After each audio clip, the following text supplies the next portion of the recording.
Olá, tudo bem? Eu espero que sim. Meu nome é Jaderson Freitas e hoje, 14 de setembro, eu selecionei os seguintes destaques para o Notícias do Mundo de Segurança da Informação. Brasil é o segundo país mais vulnerável a ataques cibernéticos. GitHub enfrenta vulnerabilidade crítica que expõe repositórios ao repojacking. E roubo de dados pessoais lidera no Brasil e no mundo. E eu começo com essa notícia que fala: Brasil é o segundo país mais vulnerável a ataques cibernéticos. A Trend Micro publicou um total de 85,6 bilhões de ameaças no primeiro semestre, número que representa quase 59% do total registrado em 2022, que foi de 146 bilhões. Os dados da ferramenta de gerenciamento de riscos da superfície de ataque, ASRM, Attack Surface Risk Management, confirmam a tendência de crescimento das atividades do cybercrime e mostram que os Estados Unidos, o Brasil e a Índia foram alvos prioritários nos primeiros 6 meses do ano. O relatório mostra que o principal vetor de ação dos criminosos nesse semestre foram os arquivos maliciosos, com um total de 45,9 bilhões de ataques, o correspondente a 53,6% do total de bloqueios realizados pela Trend Micro no período. A indústria foi o alvo preferido do cybercrime nestes primeiros 6 meses do ano, com mais de 10 bilhões de ataques, seguido pelos setores de saúde com 9,7 bilhões, tecnologia com 9,5 bilhões, varejo com 7,8 bilhões e governo com 6,4 bilhões. As investidas por e-mail também foram muito utilizadas pelos criminosos cibernéticos, com mais de 37 bilhões, 43%, de ofensivas maliciosas no semestre. Os Estados Unidos foram o país mais atacado por esse tipo de estratégia, seguido por China, Holanda, França e Rússia. Os ataques de ransomware mantêm a tendência de queda observada nos últimos anos, totalizando quase 6 milhões e 700 mil casos nos primeiros 6 meses do ano, cerca de 1,3 milhão de casos a menos do que no mesmo período do ano passado. Especialistas atribuem essa redução nos números ao fato de os criminosos agirem cada vez mais com foco e direcionamento, utilizando inovações de forma criativa para aumentar a eficiência, a produtividade e rentabilidade. Os segmentos mais atingidos por ransomware no primeiro semestre de 2023 foram o bancário, o varejo e o de transporte. Turquia, Estados Unidos e Japão foram os países que mais sofreram esse tipo de investida. Já as 5 famílias de ransomware mais ativas no período são Lock, Gorf, Cerber, Blackbasta e Lockbit.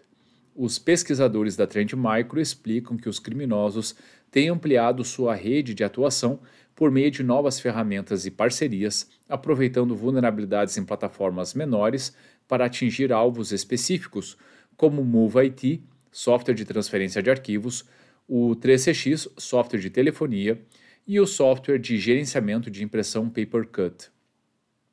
Em junho, por exemplo, o ransomware Clop aproveitou uma vulnerabilidade de Zero Day no MoveIT e comprometeu várias agências governamentais dos Estados Unidos, como o Departamento de Energia, sistemas universitários em vários estados e dezenas de grandes organizações como a British Airways, Siemens, Schneider Electric. O relatório da Trend Micro destaca que os principais alvos das campanhas de malware foram setores governamental e indústria, com cerca de 145 mil registros cada um, seguidas pelas áreas de saúde, 124.300, educação, 101.400 e tecnologia, 89 mil. Estados Unidos, Japão e Itália foram os países com maior número de detecções de campanhas de malware. As 3 famílias de malware que se mantêm em franca atividade são WebShell, que detém um maior número de casos, tanto no primeiro semestre de 2022 como no deste ano, CoinMiner, que teve como última ação reportada a exploração de vulnerabilidades do Oracle WebLogic, e o Bondat, observado pela primeira vez em 2013. O relatório divulgado pela equipe de pesquisa da Trend Micro sobre o cenário de ameaças tem como base a solução Trend Micro Smart Protection Network, que analisa a infraestrutura de segurança de dados. Além dos sensores da SPN, Os dados coletados também vieram de pesquisadores da Trend Micro, da equipe do Zero Day Iniciativa Zero Day, das equipes de Threat Hunting, Team Pinpoint, Serviço Móvel de Reputação de Aplicativos, Smart Home Network e serviços de reputação de IoT. GitHub enfrenta vulnerabilidade crítica que expõe repositórios ao repojacking. Uma vulnerabilidade revelada no GitHub poderia ter exposto milhares de repositórios ao risco de ataques do repojacking.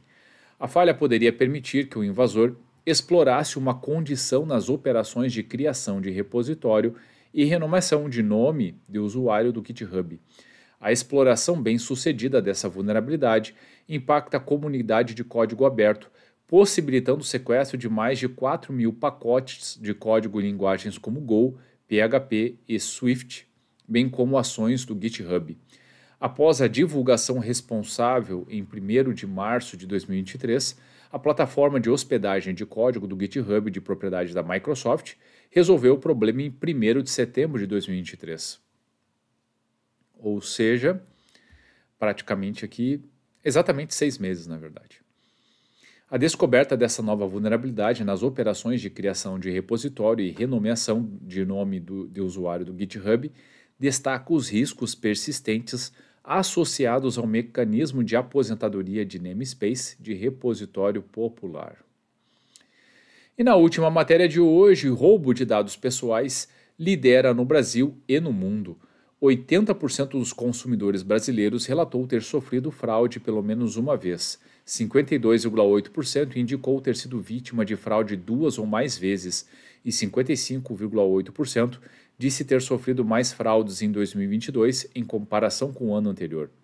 85,7% admitiram ser mais cautelosos com fraudes do que no ano passado, ou melhor, do que no passado. Os dados são da pesquisa de 13.500 consumidores em 16 países, incluindo o Brasil. Faces of Fraud, experiências do consumidor com fraude e o que isso significa, feita pela SAS. O estudo mostrou ainda que 93,8% dos brasileiros têm medo de serem vítimas de fraude e 97,8% acreditam que as organizações deveriam fazer mais para protegê-los. As estratégias de fraude mais comuns relatadas pelos participantes da pesquisa foram tentativas de obter dados bancários ou pessoais. Os celulares e o e-mail surgiram como os canais de comunicação mais utilizados pelos fraudadores para fazer o contato inicial. Stu Bradley, vice-presidente sênior de inteligência de fraude e segurança do SAS, destacou que, quando os fraudadores são bem-sucedidos em suas tentativas, organizações em setores altamente segmentados como banco, seguros, governo, varejo e telecomunicações servem como canais involuntários para atividades criminosas. A mudança de atitude dos consumidores ressalta a importância de defesas robustas contra fraudes, com 97,8% dos entrevistados brasileiros indicando que as organizações deveriam fazer mais para protegê-los contra fraudes. Globalmente, o percentual é de 89%. O lado bom é que a maioria dos clientes está disposta a sacrificar alguma conveniência por salvaguardas mais fortes. Por exemplo, 86% dos brasileiros disseram que concordariam com mais atrasos e verificações nas transações para melhor proteção contra fraudes. 9 em cada 10 estão dispostos a usar métodos biométricos como reconhecimento facial, geometria da mão, identificação de retina ou reconhecimento de voz para pagamentos e transações. Além disso, 56,3% preferem usar identificadores exclusivos, como biometria para autenticar no modelo de transação, em vez de lembrar senhas fixas. E mais, 85% manifestaram vontade de partilhar mais dados pessoais, por exemplo, localização, comportamento, com prestadores de serviço, com base na utilização dessas informações para reforçar as medidas antifraude. As matérias de hoje estão muito interessantes nesses aspectos de dados, né, e como as pessoas estão vendo os ataques, o que tem acontecido mais tanto no mercado brasileiro quanto em outros países, quais são as percepções das vítimas de fraudes. Uma grande empresa que é mundialmente utilizada, né, por muitos desenvolvedores, também com vulnerabilidades, levando 6 meses para corrigir. Então, percebam que toda a tônica gira em torno de aspectos muito relevantes para a segurança. Primeiro, entendendo quais são as principais ameaças e usando esses insumos para elaborar ou fortalecer as estratégias. Segundo, entendendo que sistemas em nuvem, por melhores que sejam e por maiores que sejam as preocupações dos fabricantes, podem ter vulnerabilidades. Então é muito importante monitorar, ter determinados cuidados, backups, etc., para eventualmente não sofrer, dado alguma condição, alguma indisponibilidade, algum ataque direcionado, por exemplo. E por fim, diferente de uma outra matéria que eu tinha visto hoje, as pessoas estão preocupadas sim com as fraudes, têm cada vez mais consciência de que para que elas não aconteçam é preciso melhores controles de segurança e muitas vezes estão dispostos a colaborar nesse sentido. Então, matérias muito interessantes que dão, obviamente, bons insumos e insights para que consigamos avançar nas estratégias de segurança, não é mesmo? Bom, pessoal, o que eu tinha selecionado para hoje era isso. Espero sinceramente que vocês tenham gostado. E se você gostou do conteúdo, se fez sentido para você, então curta, salve, compartilhe esse post ou marque as pessoas que podem se beneficiar desse tipo de conteúdo. Eu tenho certeza que fazendo essas ações podemos fazer a diferença trazendo mais cultura de segurança da informação. E se você ficou com alguma dúvida, tem alguma crítica ou sugestão, fique muito à vontade para deixar comentários ou mandar mensagem diretamente para mim. Combinado? Ótimo dia e até a próxima!